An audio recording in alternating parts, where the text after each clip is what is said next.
एक थरारक अनुभव गुरुचरित्र पारायणाचा. श्री गुरुदेव दत्त. श्री स्वामी समर्थ. नमस्कार मित्रांनो. कारण या अनुभवातून तुम्हाला महाराजांची ताकद समजे. मित्रांनो, एका श्री गुरुचरित्र ग्रंथाचा पारायणामध्ये काय ताकद असते हे तुम्हाला या अनुभवातून नक्कीच समजेल. मित्रांनो, बराचसा त्यांना महाराजांचे अनुभव पदोपदी येत असतात. त्यातील एक हा अनुभव आहे. मित्रांनो, श्री गुरुचरित्र या ग्रंथाची महती किती थोर आहे हे तुम्हाला अनुभव घेतल्यानंतर नक्कीच कळेल. हा अनुभव एका दादांनी सांगितलेला आहे.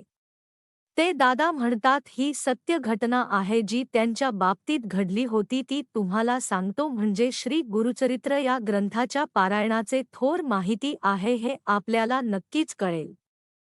मित्रांनो, ही घटना जवळपास 35 ते 40 वर्ष जुनी असावी, कारण ही सत्य घटना सांगितली होती. आम्ही ज्या वाड्यात राहत होतो त्याच्या जवळ एक जुना बंद पडलेला प्रशस्त वाडा होता आणि त्याच्या मधोमध एक भले मोठे पिंपळाचे झाड होती. तेथील मालक त्या वाड्यात राहत होती आणि कोणी भारी गुरुही होते. तसा तो वाफ आकाश होतो. त्यामुळे तो वाडा हा बंद होता. याचे कारण म्हणजे तो आला पिशाच बाधित होता असे एकाला मिळत होती. त्या वाड्याची मालक आजोबांची चांगले मित्र होते आणि ते पुण्यात हाजी कधी कधी ते घरी सुद्धा यायची.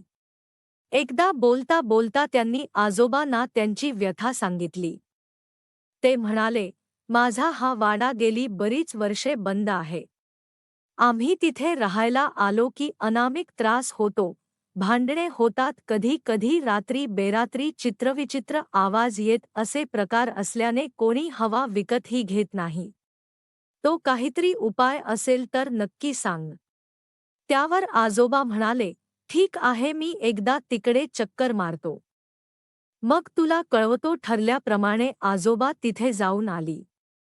तिकडे काहीतरी अमानवी शक्ती आहे हे त्यांच्या लक्षात आली. त्यांनी त्या मित्राला बोलावून घेतले व आजोबा म्हणाली, तुझ्या वाड्याची चावी माझ्याकडे एक आठवडाभर ठेव. मला तिथे 7 दिवसांची गुरुचरित्र पारायण करायचे आहे, ते संपेपर्यंत तू तिथे जाऊ नको. पारायण झाली की मी तुला बोलावीन, तू मला चावी दे आणि जा पुण्याला आणि पुढे मी बघतो. चावी देऊन तो मित्र निघून गेला. आजोबांनी पारायण सुरू करण्याच्या अगोदर वाला साफ करून घेतला. पारायण करायची जागा निवडली. तेथे गोमूत्र शिंपडून पवित्र करून घेतली व दुसरे दिवशी सकाळी लवकर तिथे पारायण करायला बसले. 5 निरंजन उत्पत्ती आणि दत्त महाराजांच्या फोटो ठेवून त्यांना बंधन करू आसनस्थ होऊन पारायण सुरू केले. पहिला दिवस पार पडला. दुसरा दिवस ही पार पडला. तिसरे दिवशी पारायण सुरू असताना 2 व्यक्ती तिथे उपस्थित झाला. त्यांनी जळजळीत नजरेने आजोबाकडे पाहिले आणि संतापून त्यांच्यावर ओरडले, हे पारायण ताबडतोब भाऊ, आम्ही या पिंपळाच्या झाडावर राहतो. आम्हाला अतिशय त्रास होत आहे. उद्या जर तू येथे दिसलास तर तुला ठार मारू. हे दोन्ही ब्रह्मा संबंध होते ते आजोबांना कळले. त्यांनी त्या दोघांना ठणकावून सांगितले, मी हे पान पूर्ण केल्याशिवाय इथून जाणार नाही. तुम्हाला जे करायचे असेल ते करा. महाराज माझ्या पाठीशी आहेत, तुम्ही इथून निघून जा. तरीही ते दोघे बराच वेळ नाना प्रकारच्या धमकी देऊन आजोबांची चित्त विचलित करून पारा विघ्न आणू पाहत होती. चौथ्या दिवशीचे पारायण अर्ध्यावर आले असताना ते ब्रह्मस्मंध अक्राळ विक्राळ रूपात हजर झाली.